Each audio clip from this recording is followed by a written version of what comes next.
So this is lecture number 13. Already we have discussed 0 to 12 lectures and we are covering algorithms for the gate algorithms for the gate और हम बात कर रहे हैं asymptotic notations की बात चल रही है। एसिम्प्टोटिक नोटेशंस आपने थंबनेल देखा होगा और आपको समझ में आ गया होगा। हमने लास्ट वीडियो में बिग ओमेगा एंड थीटा के बारे में डिस्कशन किया था। आज के इस वीडियो में हम करने वाले हैं small O and small omega के बारे में। वे एकदम ब्रीफ में जानकारी देंगे और समझेंगे व्हाट एग्जैक्टली दे आर। तो हम बात करेंगे स्मॉल ओ की। तो स्मॉल ओ को रिप्रेजेंट करते हैं हम स्मॉल ओ से ही, और स्मॉल ओमेगा को हम रिप्रेजेंट करते हैं स्मॉल डब्ल्यू टाइप में। ठीक है। और बिग ओ कैसा होता है? बिग ओ होता है, ये बिग हो जाता है, और ये हो जाता है बिग ओमेगा, ये बिग ओ हो जाता है। ठीक है, सिंबल है। चलो बिना किसी देरी के रिकैप करते हैं क्या हमने देखा अभी तक और क्या हमें जाना जरूरी है, क्या याद रखना है। तो बिग ओ का मतलब क्या होता है जानते हैं, और बिग ओमेगा का मतलब क्या होता है ये जानते हैं, थीटा का मतलब क्या होता है ये जानते हैं। Let be have two functions F of N and G of N, then what is exact definition of big O को क्या याद रखना है कि if F N is less than equal to C times of ji N, then we can say that f of n is equal to order of g time g of n, where there exist n naught, जहां पे n greater than equal to n naught से हो जाता है, और c is equal to constant है सभी के केस में ये होगा। बिग ओमेगा के केस में देखते हैं क्या डेफिनेशन थी, f N is equal greater than equal to C times of ji of n, then we can say that fn is equal to omega of g of n, where this condition same copy paste कर दो यहाँ पे। ठीक है, what is theta? So if f1 greater less than equal to c1 times of gn, and also f of n greater than equal to c2 times of gn g of n, then we can say that f1 is equal to theta of gn. Also we can say that g of n is equal to theta of f of n. That's the important thing, और ये बहुत important चीज है। यही है important चीज जो आपको याद रखनी है। ये चीज अगर कोई बोलता है f N is equal to order of ji n, big O of ji n, बोल दो f N less than equal to c of ji n होता है, f N is greater than equal to C times of G N, then we can say that f N is equal to omega of ji n. ठीक है, तो this अगर ये ऐसा बोलता है कोई तो हम ऐसा लिख सकते हैं। अगर कोई आपसे ऐसा बोलता है इन जेनरिक, अगर मान लो कोई बोल देता है ऐसा बोल देता है कि सर हम बोल देते हैं कि a is equal to big O of b, what exactly this means that a is less than equal to c times of b, that's thing. कोई बोलता है कि आपको x is omega times of by, what is the meaning of that, x is greater than equal to c times of by, because we know from the definition. anybody says that p is equal to theta of q, what exactly this means that p is less than equal to cn times of g, and p is greater than equal to c2 times of q, that's important thing। so अगर आपको कोई बोलता है तो आपको ये चीज याद रखनी है, this means this and this means this. ये तीन चीजें बहुत ज्यादा इंपॉर्टेंट है आपके लिए। ठीक है, तो अगर आपको ये चीजें आ जाएंगी तो आपको क्वेश्चन करने में काफी आसानी होगी। आगे आप समझ में आएगा आपको कि मैं क्यों बोल रहा हूँ बार बार ये चीज। आगे बढ़ते हैं यार, चलो स्मॉल ओ की तरफ बढ़ते हैं। तो स्मॉल ओ कुछ नहीं है, बहुत सिंपल है, गिव मी 2 मिनट्स। आप बिग ओ जानते हैं, बिग ओ का रिलेशन है स्मॉल ओ से। ठीक है, देखते हैं कैसे। वी नो दैट कि F N is less than equal to C times of G N, then we can say that कि F N is equal to order of g of n. We know from the definition. This is the definition of big O. Big O की definition यही है, big O की definition. अगर आपने पिछले videos देखे हैं मेरे तो आपको समझ में आ रहा होगा। This is the definition of big O. तो यहाँ पे स्मॉलो क्या बोलता है, स्मॉलो बोलता है कि सर आप ना यहाँ से इक्वल कंडीशन बस हटा दो। क्या हटा दो? ये इक्वल कंडीशन जो है ना यहाँ से हटा दो। सो स्मॉलो बोलता है, यहाँ पे लिखते हैं स्मॉलो को इस साइड, बोलता है कि सर अगर F N less than C times of G N है, then we can say that कि F N is equal to small O of ji of N है। मतलब क्या है कि बिग ओ की डेफिनेशन में इक्वल वाली कंडीशन हटा दो आप, बिग ओ की कंडीशन में इक्वल वाली कंडीशन हटा दो, ये वाली कंडीशन जो थी इक्वल वाली, इसको अगर आप हटा देते हो तो वो बन जाता है बिग ओ की कंडीशन में से इक्वल वाली कंडीशन हटा दो तो वो बन जाता है small o. That's very simple. और पूरी सारी चीजें सेम है, पूरी चीजें सेम है। तो अगर कोई बोलता है आपको कि what is small o is nothing, big O बस इक्वल कंडीशन क्या करना है, हटा देना है। ठीक है। तो अगर कोई आपसे बोलता है एग्जांपल के लिए कोई आपसे बोलता है क्या क्या ए, अगर ऐसा लिखा है स्मॉल ओ बी है, what is the meaning of this meaning that a is less than C times of b, not equal, equal condition नहीं होती है। ठीक है। ठीक है, अगर मान लो यहाँ पे बिग ओ लिख देता हूँ मैं तो ये लेस देन इक्वल टू हो जाएगा, और यहाँ पे अगर स्मॉल ओ ऑफ बी है तो ये हो जाएगा A less than equal to C times of B, A less than equal to C times of B. That is the meaning of small O and that is the meaning of big O. ठीक है। अगर कोई आपसे पूछे कि कि अगर ऐसा स्टेटमेंट कोई पूछता है कि if small O exist then big O also exist, क्या ये बात सही है? आप जरा सोचें और दिमाग लगाएं। देखिए समझिए बात को, इस स्टेटमेंट का मतलब क्या है। ये व्यक्ति कहना चाहता है कि यदि किसी स्टेटमेंट में हम स्मॉल ओ निकाल पा रहे हैं तो उसको हम बिग ओ भी बोल सकते हैं क्या? यस बोल सकते हैं क्या? यस। कैसे? देखो ये स्टेटमेंट है A less than C of B. अगर ये डेफिनेशन देखो तुम कि A is equal to small O of B है, तो तब हम इसको क्या बोलते हैं? A less than C B. ठीक है, ये स्मॉल ओ की डेफिनेशन हो गई। लेकिन यहाँ पे अगर देखो, यहाँ पे भी तो लेस देन की कंडीशन है, मतलब अगर स्मॉल ओ एग्जिस्ट करता है तो बिग ओ भी होगा। भाई इसमें दो डेफिनेशन है, ये डेफिनेशन दो दो डेफिनेशन से मिलके बनी है। A less than equal to C times of B हो और A equal to C times of B हो, दोनों कंडीशन में, दोनों में से कोई एक कंडीशन हो तभी हम उसको बिग ओ बोल देंगे। बट स्मॉल ओ क्या बोलता है? केवल एक कंडीशन हो। तो इसमें से ऑप्शन है कि आप ये करो या ए करो तब हमें बिग ओ मिलेगा, लेकिन इसमें एक ही कंडीशन है। तो यदि स्मॉल ओ है तो बिग ओ तो होगा ही। अगर स्मॉल ओ एग्जिस्ट करता है then big O also exist. Yes this is true, this is true, true. ठीक है, ये वाला डिफिनीशन यहाँ भी प्रेजेंट है। इसका मतलब क्या होता है? X less than equal two by का इसका मतलब होता है, इसका मतलब ही होता है एक्स लेस देन बाई और एक्स इक्वल बाई मैथमेटिक्स में। ठीक है। अगला स्टेटमेंट मैं बोलता हूँ आपको, अगला स्टेटमेंट बोलता हूँ कि if, let me change the colour, if big O exist, big O exist then small o also also exist. सोचिए, दिमाग लगाइए और बताइए क्या ये स्टेटमेंट ट्रू है? नहीं। क्यों?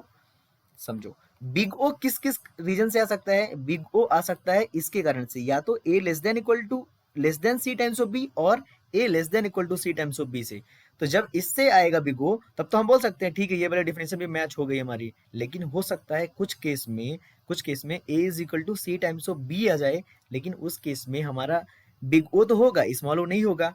तो हम हमेशा शेयर नहीं बोल सकते। तो यदि बिग ओ एग्जिस्ट करता है तो हम बोल सकते हैं कि स्मॉल ओ एग्जिस्ट करेगा, नॉट नेसेसरी। तो इसको हम क्या बोल देंगे? फॉल्स। कभी होगा कभी नहीं होगा, मतलब ये स्टेटमेंट क्या है? फॉल्स है। Very important point, very important thing. और थियोरेटिकल पूछ सकते हैं गेट में, आप नोट कर सकते हैं इन पॉइंट्स को। यदि आपको डाउट है फिर भी हमें बताएं कमेंट्स में। ठीक है, आगे बढ़ते हैं। बहुत इंपॉर्टेंट पॉइंट्स है ये दोनों, स्मॉल ओ। ठीक है, चलो अब स्मॉल ओ में हम आते हैं, आगे एग्जांपल देखते हैं। ठीक है, तो अगर मैं एफ एन लेता हूँ, एफ एन लेता हूँ, एफ ऑफ एन लेता हूँ, s equal to n square लेता हूँ और जी एन लेता हूँ एन क्यूब। ठीक है, पहला एग्जांपल। तो क्या हमें चेक करना है, हमें चेक करना है स्मॉल ओ कंडीशन, हमें ये प्रूफ करना है हर बार। Let me erase this one first. हमें ये प्रूफ करना है, proof, check, check F N is equal to small O of ji N और F of N is equal to big O of ji of N. हमें ये check करना है। Example 1 देखते हैं। चलो यहाँ पे एफ एन की वैल्यू मैं ले लेता हूँ एन स्क्वायर और जी ऑफ एन की वैल्यू ले लेता हूँ एन क्यूब। तो चेक करेंगे क्या? चेक करते हैं। चलो एफ ऑफ एन यहाँ पे चेक करते हैं, less than equal to C times of ji n करना है हमें। ठीक है, चेक करना है हमें, कंपेयर कर लेते हैं डायरेक्ट। हमें ये लिखते नहीं है स्टेटमेंट, यहाँ पे डायरेक्ट कंपेयर कर लो। डायरेक्ट कंपेयर कैसे कर सकते हैं? एक साइड में एफ एन लिखता हूँ और एक साइड हम क्या लिखते हैं, जी ऑफ एन लिखते हैं। तो एफ एन कितना है एन स्क्वायर और एन जी एन कितना है एन क्यूब। क्लियरली दिख रहा है यहाँ से, अगर आप दिमाग लगाएं थोड़ा सा, कि एफ एन हमेशा less than C times of ji n होगा, क्योंकि यहाँ पे फंक्शन में डिफरेंस है।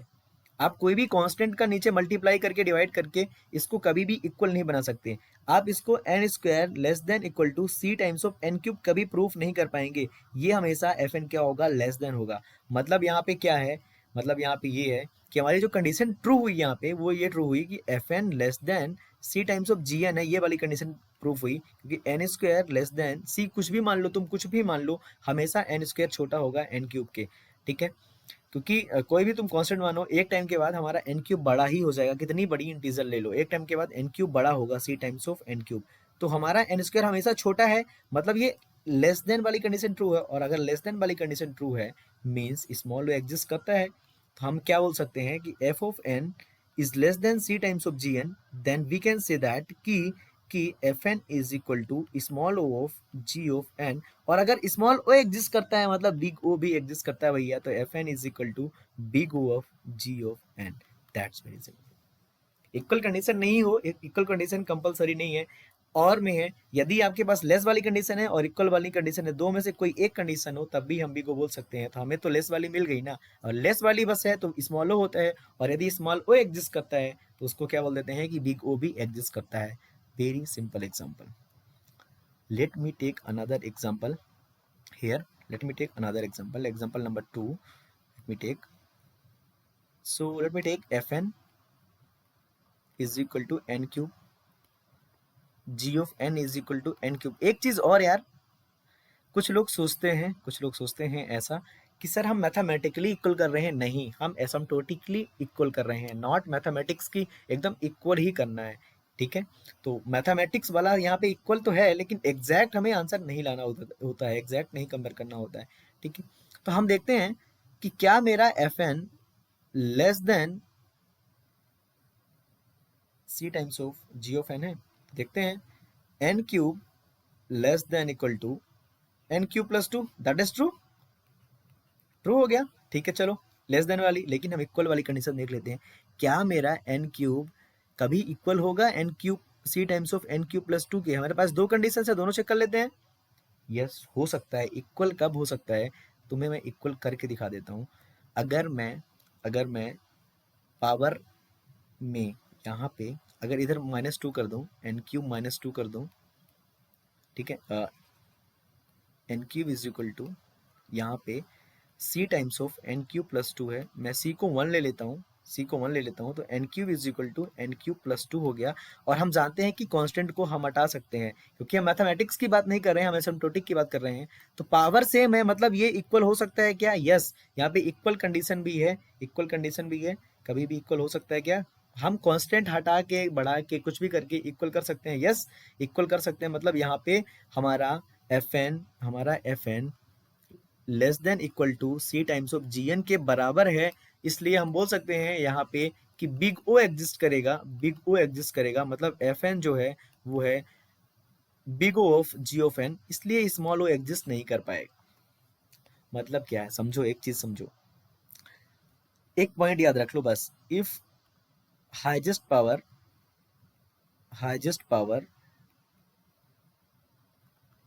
For both the functions is same, small o never exist। मतलब क्या है, हाईएस्ट पावर कितनी थी यहाँ पे, एन क्यूब 3 पावर थी, यहाँ पे 3 पावर थी। तो अगर हाईएस्ट पावर दोनों फंक्शन की सेम होती है तो वो कभी भी एग्जिस्ट नहीं करता है स्मॉल ओ। सिंपल चीज। ठीक है, आगे प्रैक्टिस क्वेश्चन करेंगे तब समझेंगे बहुत ही इन डेप्थ में। ठीक है, सॉरी। स्मॉल ओमेगा की बात करते हैं। स्मॉल ओमेगा भी ठीक, हम बिग ओमेगा की डिफिनेशन जानते हैं। बिग ओ की क्या जानते हैं कि अगर F N greater than equal to C times of ji of N है, तो हम बोल देते हैं कि एफ ऑफ एन जो है मेरा वो है omega times of ji of n, हम बोल देते हैं। तो स्मॉल ओमेगा की बात अगर करेंगे तो ये हो जाएगा कि एफ एन ग्रेटर देन होना चाहिए, लेस देन नहीं, ग्रेटर देन इक्वल टू वाला कंडीशन यहाँ पे हटा देंगे। यहाँ पे हमारा जो होना चाहिए ग्रेटर देन होना चाहिए सी times of ji of N, तो हम उसको बोल देंगे कि मेरा एफ ऑफ एन जो होगा वो omega of ji of N होगा। Very simple definition, very simple definition. तो ये बहुत ही ज़्यादा इंपॉर्टेंट डेफिनेशन थी जो दोनों की, ठीक है। तो आगे देखते हैं और चीज़, एग्जाम्पल के लिए समझते हैं इसको, एग्जाम्पल के तौर पे समझते हैं स्मॉल ओमेगा की वाली। अच्छा, मान लो कि एफ एन की वैल्यू कितनी है, एन स्क्वायर है, और जी एन की वैल्यू कितनी है, एन पावर 5 है। इसको 6 मान लो, 61 मान लो, चलो। तो चेक करो क्या F N greater than N power, F N greater than G power N है क्या, तो N power 60 C times of N power 5 से ग्रेटर है। यस, एन पावर 61 तो ऑलवेज ग्रेटर देन है, पावर का डिफरेंस है यहाँ पे, पावर का कांस्टेंट का डिफरेंस कहाँ पे करना है, होल पूरे जो फंक्शन है उस पे करना है, यहाँ पे नहीं कि पावर में आप डिवाइड वगैरह कर दो, वहां पे नहीं। तो यहाँ पे क्लियरली देख सकते हैं ग्रेटर है। क्या तुम कभी एफ एन को सी टाइम्स ऑफ जी एन के इक्वल बना सकते हो, नहीं बना सकते, क्योंकि हमने बताया कि आपको पावर से छेड़खानी नहीं करना है, तो आप बराबर कर ही नहीं सकते। तो एफ एन क्लियरली यहाँ पे जी एन से क्या है, ग्रेटर है। If F N is clearly greater than C times of ji n, अगर ग्रेटर देन है तो हम यहाँ पे बोल सकते हैं कि यहाँ पे एफ एन जो है मेरा वो है small omega of ji of n. मतलब क्या है, सिंपल सी चीज है, देखो यार, स्मॉल ओ में in small O and small omega equal condition is excluded from the big O and big omega। Simple, very simple, ठीक है। हमने इक्वल कंडीशन को दोनों से क्या कर दिया है, हटा दिया है, यही है डेफिनेशन।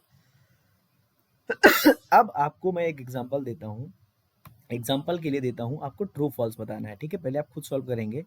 तो मैं बिग ओ को इतना बड़ा लिखूंगा, बिग ओ को इतना बड़ा लिखूंगा,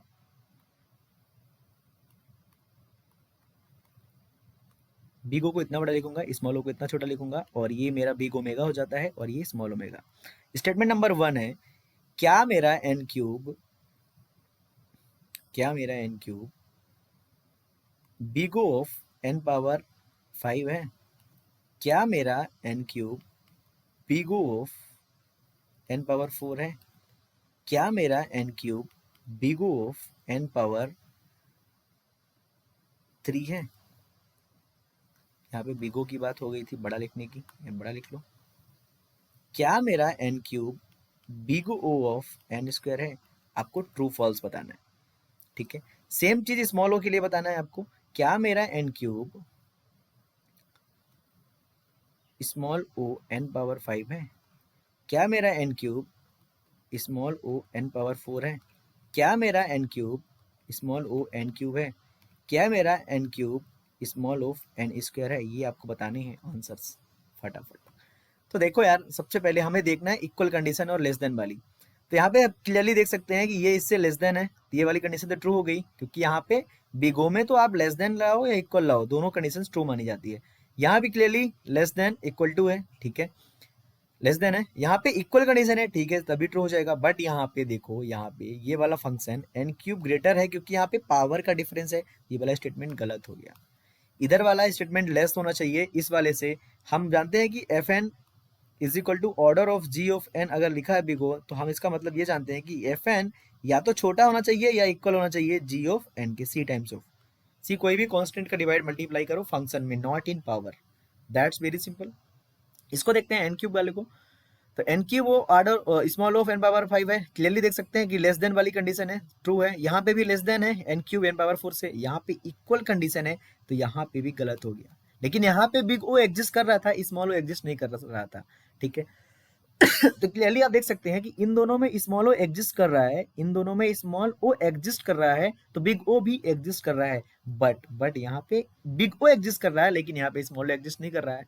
वी कैन से दैट कि इफ स्मॉल ओ एग्जिस्ट करता है तो बिग ओ एग्जिस्ट करता ही है, बट अगर बिग ओ एग्जिस्ट करता है तो स्मॉल ओ एग्जिस्ट करेगा, that is not guarantee. Very simple. ये तो गलत ही हो गया, क्योंकि एन क्यूब तो ना तो लेस देन है ना तो इक्वल टू है एन स्क्वायर के, बड़ा ही है ये तो गलत ही हो गया। Very simple thing. Same thing for omega, you can confirm. तो ओमेगा के लिए भी लिख लेते हैं जल्दी से, यहाँ पे बिग ओमेगा की बात कर लेते हैं और यहाँ पे बिग स्मॉल ओमेगा की बात कर लेते हैं। तो यदि मैं बात करूँ n power six is big omega of N cube, n power 6 is big omega of n power 4, n power 6 is big O of n power 5, n power 6 is big O of n power 6, n power 6 is big O of n power 7, n power 6 is big O of n power 8। यहाँ पे n power 6 is small omega of n cube, n power 6 is small omega of n power 4, n power 6 is small omega of n power 5, n power 6 is equal to omega of n power 6, n power 6 is equal to small omega, sorry यहाँ पे big omega मैंने लिख दिया हर जगह, यहाँ पे small omega की बात हो रही है। Small omega small omega small omega of n power 7, n power 6 is equal to omega of n power 8। अब देखो आप कितना जल्दी कर लेंगे अगर आपको डेफिनेशन पता है तो। देखते हैं, चलिए जल्दी जल्दी स्टार्ट करते हैं, खत्म करते हैं इस चीज को भी। यहाँ पे हम बोलते हैं ओमेगा मतलब हमारा एफ ऑफ एन जो होता है, एफ ऑफ एन वो ग्रेटर देन इक्वल टू होना चाहिए, ग्रेटर देन इक्वल टू। तो एफ ऑफ एन यहाँ पे ग्रेटर देन इक्वल टू होना चाहिए सी टाइम्स ऑफ जी एन के, और यहाँ पे f of N greater than होना चाहिए सी टाइम्स ऑफ जी एन के। तो यहाँ पे क्लियरली ग्रेटर देन है तो सी ठीक है, यहाँ भी ग्रेटर है, यहाँ भी ग्रेटर है, n पावर 6 n पावर 5 से, यहाँ पे इक्वल वाली कंडीशन है, ये सही है। यहाँ पे छोटा हो गया, ये वाला गलत हो गया, ये भी छोटा है, n पावर 6 n पावर 8 से, n पावर 6 n पावर 7 से, गलत हो गए दोनों। यहाँ पे देखो n पावर 6 क्लियरली ग्रेटर है, ये भी ग्रेटर है, ये भी ग्रेटर है, बट यहाँ पे इक्वल है, ये वाली कंडीशन क्या होगी, फॉल्स हो गई। इक्वल कंडीशन को एक्सक्लूड करना है स्मॉल ओ में और बिग ओ में, सॉरी स्मॉल ओ में एंड स्मॉल ओमेगा में। ये तो छोटा ही है n पावर 6, ये भी छोटा है, क्योंकि हमें बड़ा चाहिए इस side, left side. That's very simple thing of big O, big omega, theta, small O, small omega. ठीक है, आगे बढ़ते हैं यार। थीटा नोटेशन इंपॉर्टेंट पॉइंट हम आपको बताते हैं। थीटा नोटेशन में आपको इंपॉर्टेंट पॉइंट बता देता हूं मैं एक, और फिर हम ये लेक्चर दाइन कर देंगे। तो थीटा कब एग्जिस्ट करता है, अगर थीटा की आपको डेफिनेशन पता हो कि F of N less than equal to C1 times of ji N हो, and F of N greater than equal to C2 times of ji N, तो आप किसी भी आदमी को बोल रहे हो कि उससे छोटा भी है और बड़ा भी है और इक्वल भी है, तो मतलब एक ही कंडीशन बचती है जहाँ पे कॉमन पॉइंट मिलता है, वो इक्वल वाली कंडीशन। ठीक है, तो थीटा नोटेशन मतलब हम बोलते हैं इक्वल कंडीशन। क्या बोलते हैं, इक्वल कंडीशन। थीटा नोटेशन का मतलब होता है इक्वल कंडीशन, क्योंकि कोई भी व्यक्ति या तो बड़ा होगा या तो छोटा होगा, दोनों चीज तो नहीं हो सकता। तो जहाँ पे इक्वल कंडीशन हम प्रूव कर देते हैं उसको बोलते हैं थीटा नोटेशन। एग्जाम्पल के लिए मैं लेता हूँ एफ ऑफ एन लेता हूँ n² प्लस n+2, और g ऑफ n लेता हूँ 6n² प्लस 6 प्लस n। ठीक है, ऐसा ले लेता हूँ, चलो कोई भी दिक्कत नहीं। तो क्या मेरा F N less than equal to होगा, क्या मेरा F of N less than equal to होगा C1 times of ji N? Yes हो जाएगा यार, कैसे, n² plus n+2 less than equal to C1, G N कितना है 6n² प्लस 6 प्लस n, ये है। तो यहाँ पे हाईएस्ट पावर देखो, हम C1 ऐसा मतलब एक C1 एग्जिस्ट करता होगा, हम नहीं ढूंढ पा रहे हैं, अलग बात है। यहाँ पे तुम हाईएस्ट पावर देख के ही बता दो कि हाईएस्ट पावर दोनों की सेम है, मतलब हम कुछ ना कुछ करके C1 कुछ ना कुछ चूज करके और n नॉट कहीं ना कहीं हम चूज करके हम उसको इक्वल प्रूफ कर सकते हैं, less than equal to proof कर सकते हैं। तो हाईएस्ट पावर देखो, अगर हाईएस्ट पावर दोनों की सेम है, अगर हाईएस्ट पावर दोनों की सेम है, यहाँ पे हाईएस्ट पावर कितनी है n², यहाँ पे कितनी है n², तो हम उसको डायरेक्ट बोल देंगे थीटा एग्जिस्ट करता है, थीटा एग्जिस्ट करता है। If highest power is same, highest power of both function is same, equal condition हो गई, इक्वल कंडीशन हो गई, और थीटा क्या हो गया, एग्जिस्ट हो गया। That is very important property of the theta. ठीक है, अब एक चीज देखो, थीटा नोटेशन का मतलब क्या हुआ, थीटा नोटेशन का मतलब क्या हुआ, इक्वल कंडीशन, ठीक है, इक्वल कंडीशन। और मैंने बताया था कि बिग ओ, सॉरी स्मॉल ओ में, और मैंने बताया था स्मॉल ओ में, हमने बताया है small O and small omega में equal condition, equal condition is excluded. हमने यही बताया आपको कि स्मॉल ओ और स्मॉल ओमेगा में equal condition is excluded, that's it. तो अगर इक्वल कंडीशन नहीं है, ये बोलता है स्मॉल ओ और स्मॉल ओमेगा बोलते हैं कि हमें इक्वल कंडीशन नहीं चाहिए, और ये बोलता है थीटा नोटेशन कि हमें इक्वल कंडीशन चाहिए। तो एक पॉइंट है, if theta exist, if theta is there, if theta is there means equal condition is there, equal condition is there, and we know that if equal condition is there, equal is there, small o and small omega can't exist, cannot exist, that's very important thing। I think आप खुद से दिमाग लगाएंगे, थोड़ा visualise करेंगे मैंने क्या बताया अभी, ठीक है। तो ये इंपॉर्टेंट पॉइंट्स था। थैंक्स फॉर वॉचिंग यार, and thanks and do subscribe if you are loving the lectures, we will cover all the things. Thanks and we will meet into next lecture.